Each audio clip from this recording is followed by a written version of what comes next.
জীবনকে রঙিন বলা হয় কারণ এটি আমাদের অনেক রং দেখায়।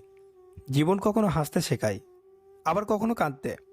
কখনো কখনো আমরা খুব আনন্দিত এবং কখনো কখনো খুব হতাশ হই। অনেক সময় এমন হয় যে পরিশ্রম করেও আমরা যা প্রাপ্য তা পাই না।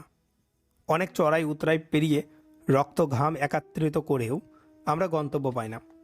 কখনো কখনো এমন হয় যে গন্তব্য এক ধাপ দূরে, কিন্তু আমরা তার আগেই হাল ছেড়ে দিই।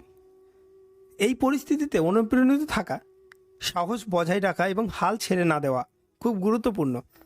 আপনিও যদি এমন একটি পর্বের মধ্যে দিয়ে যাচ্ছেন, তবে আপনার সর্বদা এমন কিছু করা উচিত যাতে আপনি প্রতিটি মুহূর্তে অনুপ্রাণিত থাকেন।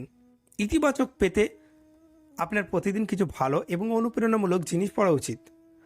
আজ আমি আপনাদের জন্য এরকম কিছু কথা নিয়ে এসেছি যা আপনাকে সবসময় অনুপ্রাণিত থাকতে সাহায্য করবে। দেখুন, যা ঘটেছে তা নিয়ে চিন্তা করা বন্ধ করুন। নতুন কিছু ভাবুন, নতুন কিছু করুন এবং এগিয়ে যান। আপনি যদি যা ঘটেছে তাতে মগ্ন থাকেন, তবে আপনার আজকের দিনটা নষ্ট হয়ে যাবে। আমার কথা হালকাভাবে নেবেন না। আপনি যদি সত্যিই দিনরাত আপনার পিছনে ঘটে যাওয়ার ঘটনার পুনরাবৃত্তি করতে থাকেন আপনার হৃদয় ও মনে, তাহলে আপনি ভবিষ্যতে নতুন কিছু করার সিদ্ধান্ত নিতে পারবেন না। জেনে নিন কেন এমন হয়। এর কারণ হলো, যখন আপনার মন খারাপ চিন্তায় পূর্ণ থাকবে, তখন ভালো এবং অনুপ্রেরণাদায়ক চিন্তা তৈরি করতে পারে না, আর আপনি সব কিছুতে ব্যর্থ হন। অতএব আমাকে বিশ্বাস করুন, যা ঘটেছে তা ভুলে যান এবং একটি নতুনভাবে শুরু করুন। আমি আপনাকে আশ্বস্ত করতে চাই যে হাল ছেড়ে দেওয়ার পরিবর্তে আপনি সব কিছু সঠিকভাবে করার সিদ্ধান্ত নিন। ততক্ষণ পর্যন্ত সঠিকভাবে সব কিছু করতে থাকুন যতক্ষণ আপনি শ্বাস নিতে থাকবেন। আপনি যদি এমন সিদ্ধান্ত নিতে পারেন, আপনি হারার পরেও আপনাকে বিজয়ী বলা হবে। বিজয়ী তো তিনি, যিনি কখনো হাল ছেড়ে দেয়নি, সারাটা জীবন কাটিয়ে দিয়েছেন জয়ের জন্য। আবার পরাজিত হওয়ার ভয়ে যদি নতুন করে শুরুই না করেন, তাহলে আপনি জীবিত হয়েও একজন মৃত মানুষের মতো বেঁচে থাকবেন, যা থেকে একটি নতুন শুরু আশা করা যাবে না। আপনি যদি আমার সাথে একমত হন, তাহলে কোনো কাজে ব্যর্থ হওয়ার ভয় পাবেন না, বরং প্রতিবার সে কাজটি সঠিকভাবে করার পরিকল্পনা করুন। তাহলে দেখবেন প্রতিটি কাজেই আপনি সফলতা পাবেন। নদী যখন বয়ে চলে, তখন সাগর কোথায় তা কখনো জানার জন্য চেষ্টা করে না। তার কাছে কোনো ম্যাপ থাকে না। নদী ম্যাপ ছাড়াই সাগরে পৌঁছে যায়, কারণ নদী সামনের দিকে এগিয়ে যেতে থাকে। সেই জন্য সাফল্য পৌঁছানোর জন্য আপনাকেও নদীর মতো এগিয়ে যেতে হবে।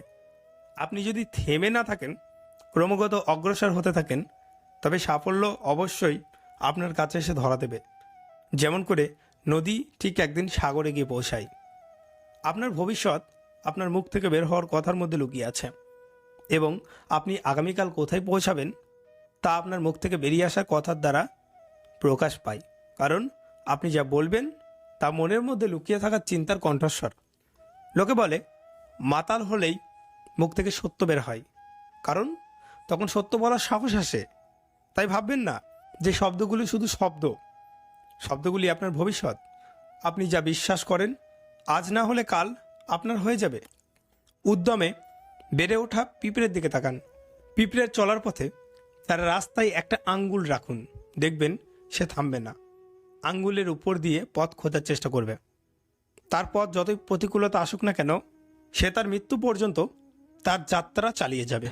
তাই শেষ নিঃশ্বাস পর্যন্ত সাহস হারাবেন না, কারণ হাল ছেড়ে দিয়ে থেমে যাওয়াটা মৃত্যুর মতো।